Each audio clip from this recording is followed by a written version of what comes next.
السلام علیکم۔ تو 2 رکعت نماز ہو چکی ہے اور عمرے کی نیت بھی کر لیے ہیں۔ اب یہاں سے روانہ ہوتے ہیں حرم کی طرف، اور بس میں جو ہمارے لیڈر ہیں وہ کچھ عمرے کی تفصیلات بیان کریں گے، تو انشاءاللہ تعالی وہ سب دھیان سے سنیں گے اور عمرہ بھی بخیر عافیت پورا کریں گے۔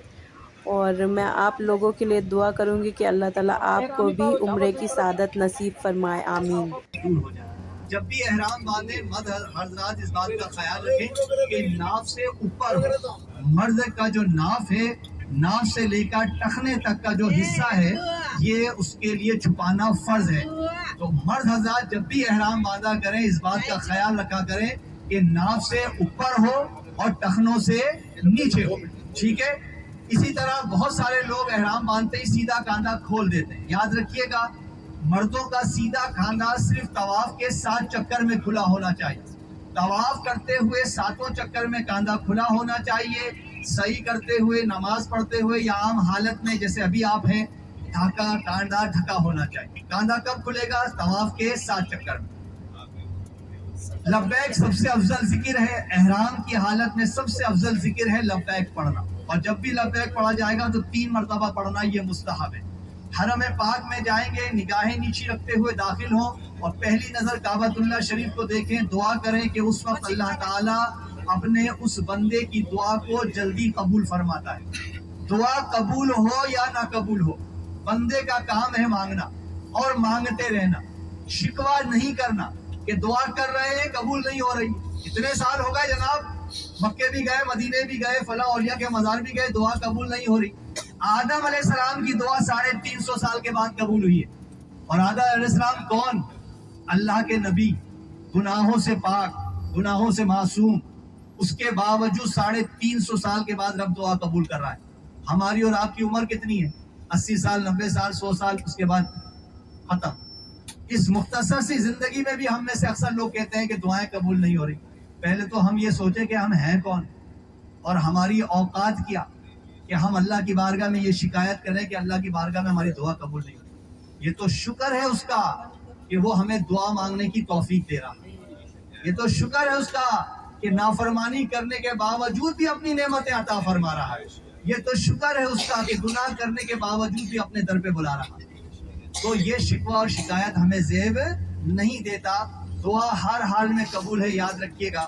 میرے آقا نے فرمایا دعا کے 3 فائدے ہیں۔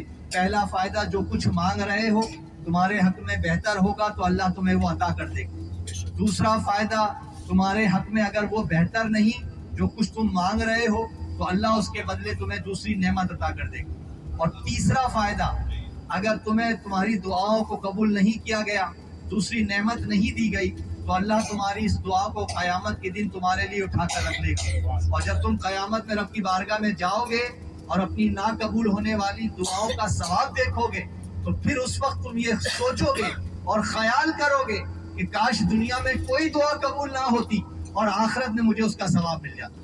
تو دعا وہ عبادت ہے جو کبھی رد نہیں ہوتی، لیکن قبول ہونے کی صورتیں الگ الگ ہیں۔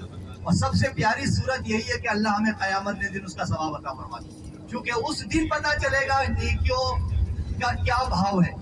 ایک ایک نیکی کے لیے انسان لوگوں کے پاس جائے گا کہ ایک نیکی کی ضرورت ہے، ایک نیکی دے دو تو میں جنت میں داخل ہو جاؤں گا، اور ہر کوئی منع کر دے گا کہ ہمارے پاس نہیں ہے۔ لیکن قربان جائے، پھر حضور کی شان یاد آ گئی۔ قیامت کے دن علماء اکرام کہتے ہیں ایک شخص کو فرشتے پکڑ کے جہنم کی طرف لے جا رہے ہو۔ سرکار پر جب نظر پڑے گی تو سرکار پوچھیں گے کہ کہاں لے کر جا رہے ہو میری امت، میرے اس امتی کو کہاں لے کر جا رہے ہو؟ تو فرشتے عرض کریں گے کہ یا رسول اللہ، اس کی نیکیاں کم ہیں، گناہ زیادہ ہیں، رب کی طرف سے حکم ملا ہے کہ جہنم میں ڈال دو، ہم اسے جہنم میں لے جا رہے ہیں۔ کہیں گے اسے میرے ساتھ لے کر آؤ اور میزان پر اس کے اعمال کو تولو۔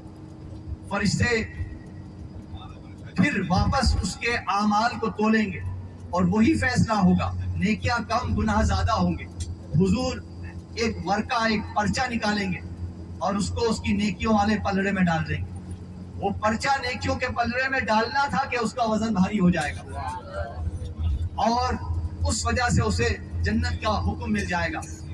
تو وہ شخص پوچھے گا کہ یا رسول اللہ صلی اللہ علیہ وسلم یہ ورقے میں یہ پرچے میں کیا چیز تھی جس نے میری نیکیوں کے وزن کو بھاری کر دیا؟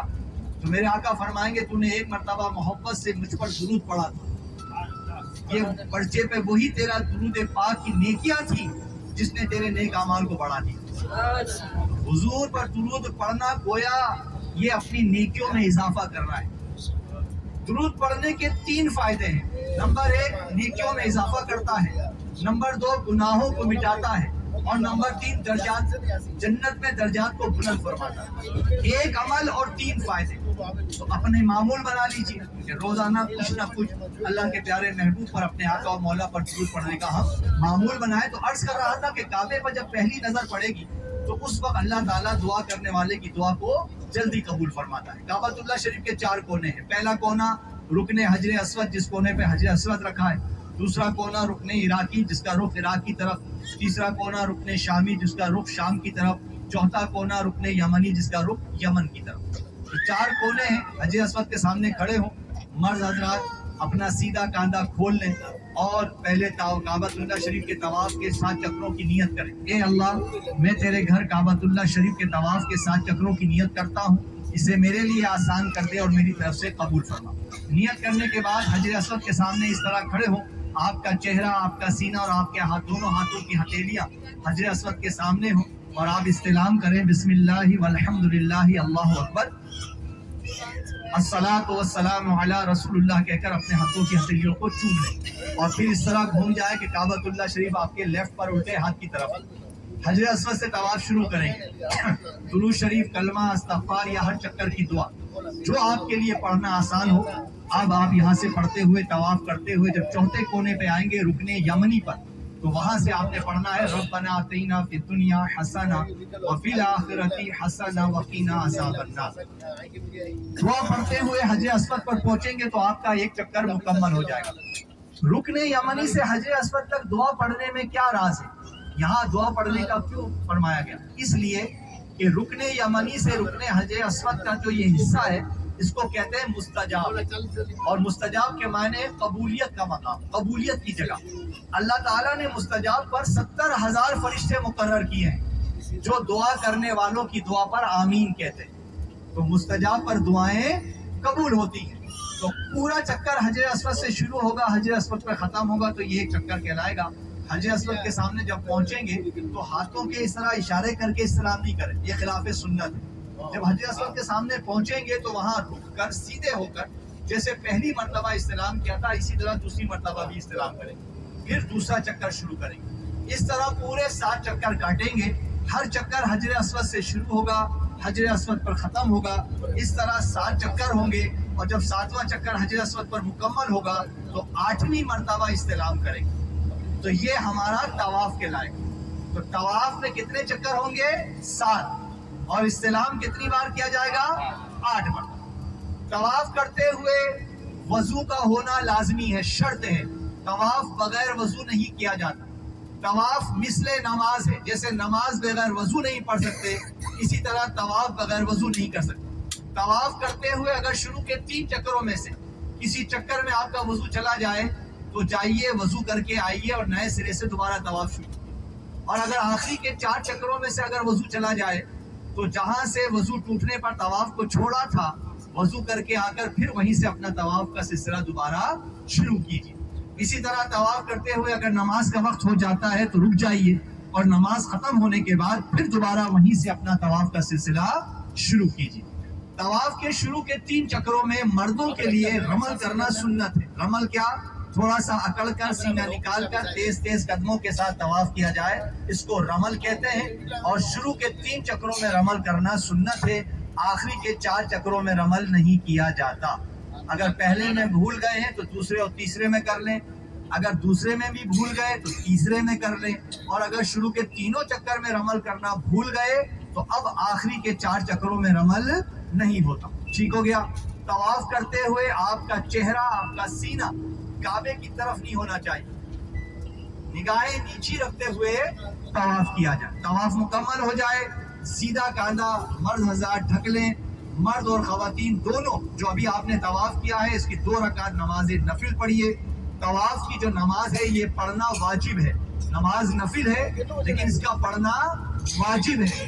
اگر طواف کے بعد کوئی شخص 2 رکعت نماز نفل طواف واجب الطواف کی نیت سے نہیں پڑھے گا تو وہ طواف قبول نہیں ہوگا. یاد رکھیے گا, مرد اور خواتین دونوں 2 رکعت پڑھیں گے واجب الطواف کی نیت سے. حرم میں کہیں بھی جگہ مل جائے پڑھ لیجئے. مقام ابراہیم پہ پڑھنا فرض نہیں ہے, واجب نہیں ہے, فضیلت ہے. لیکن اگر رش کی وجہ سے طواف کرنے والوں کو پریشانی ہوتی ہے تو وہاں نہ پڑھے, حرم میں کہیں بھی جا کر پڑھ لیں. اس کے بعد دعا کیجئے, زمزم پیئے اور صحیح کرنے کے لیے صفا پہ چلے جائیے.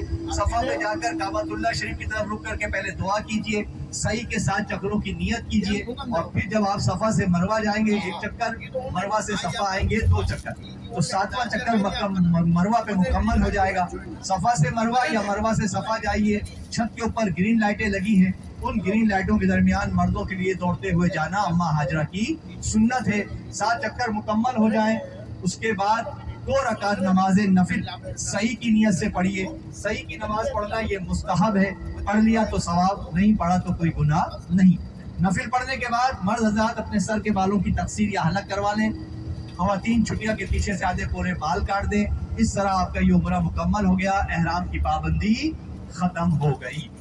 اس وقت میں آپ کو اس پہاڑ کی زیارت کے لیے لے کر جا رہا ہوں جس کا نام ہے جبل نور. جبل کے معنی پہاڑ, نور کے معنی روشنی, روشنی والا روشن پہاڑ.